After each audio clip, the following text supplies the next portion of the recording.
Jeremy Stephens versus Calvin Kattar.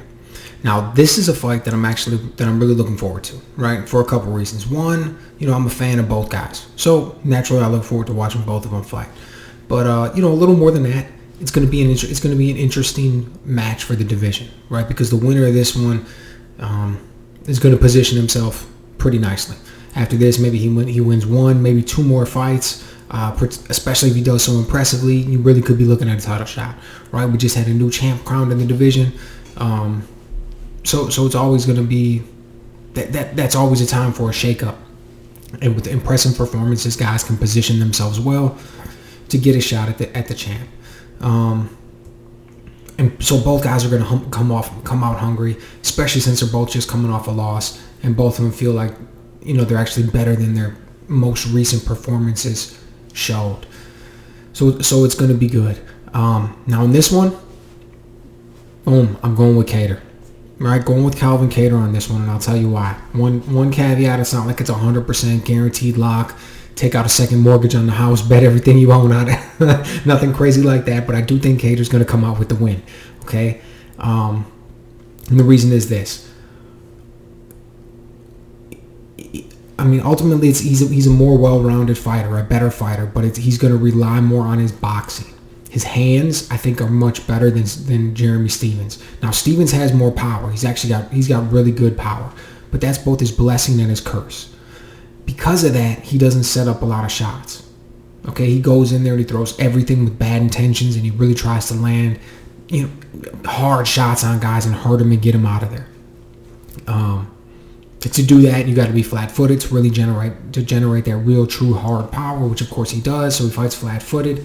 Doesn't make him very nimble or agile, quick on his feet. And you can stifle that offense by turning him a lot and working angles and things like that. And when you look at Kattar, the way he's got great footwork, control the distance, he'll be able to back up and land that jab. He'll be able to get that right hand off over the top. He'll most likely, Stephens is going to start to get frustrated. He's going to start to reach a little. When he does, Kattar's going to be able to land the right hand even more. He works in kicks nicely in that.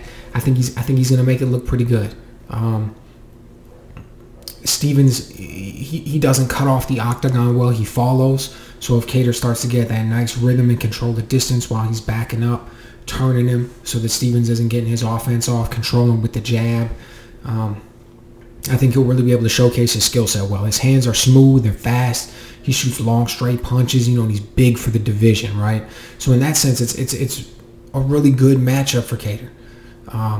The way Stephens is going to come into play. Now, the one caveat is the one thing that's plagued Kattar so far, and it's been just a glaring hole in his game, and that's his inability to defend leg kicks.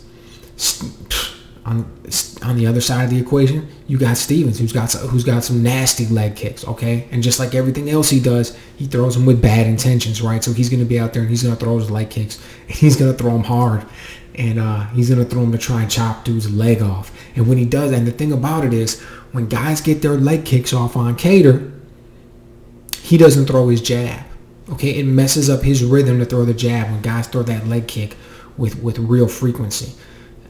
You want a perfect example, look at the Moicano fight and look at the Fishgold fight. He ended up getting the win against Fishgold, but before he got that win, Fishgold was getting off a lot of leg kicks. And it throws off Kattar's ability to get his jab going. And everything Kattar does is on top of that jab. If he can't get that jab going, nothing else works because he doesn't have good control of the distance, so he's not going to be able to get off his right hand or his shots. He doesn't have a good flow, so he gets that jab going. When he loses that jab, he doesn't look like the same fighter at all. So that's really what it's about. Now if that's going to come down to two things. One, is Jeremy Stephens going to throw that leg kick? Because if he throws it and he throws it frequently, it's going to give him a real shot to win. Then it just comes down to whether or not Kattar has learned to check it, whether or not he's learned to block it. Because if he learns to check it, he learns to block it, and still get his shot off, that'll be a new wrinkle in his game, something different that we've seen, but that could still take him there. Okay, if he doesn't, it's not going to go good. If he doesn't learn to check that kick, if he hasn't learned to counter that kick, then Stephens gets the win.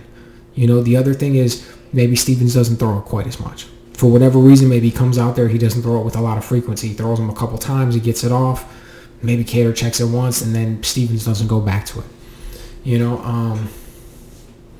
But I'm just gonna say it in this one, and that's the caveat. That's why I'm saying not 100% obviously, because Stephens has that leg kick. He can show up with that thing. He can do some real damage. And if Kattar hasn't stepped up his game in between his last fight and really learned to check that thing, then it's gonna be trouble.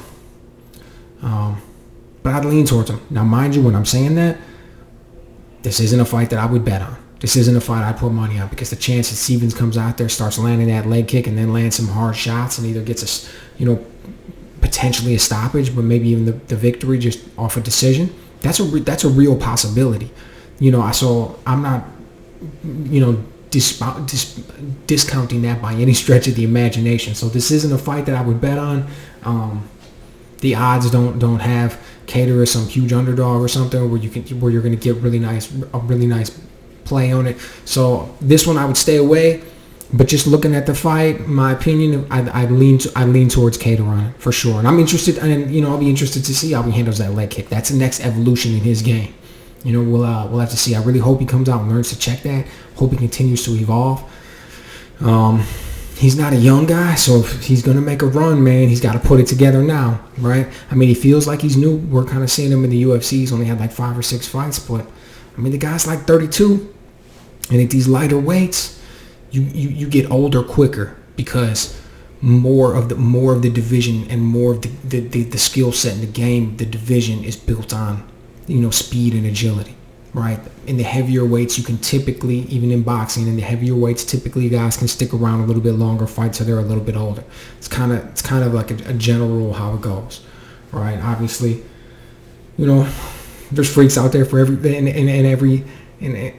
way that it goes, but that's kind of a general rule of how it's always been. So, at 32 years old, having never fought for the title yet, if he's gonna put a run together and he's really gonna make a move, he's got to have every skill available to him, and that absolutely includes being able to check the low kick, being able to nullify that weapon when an opponent pulls it out on you.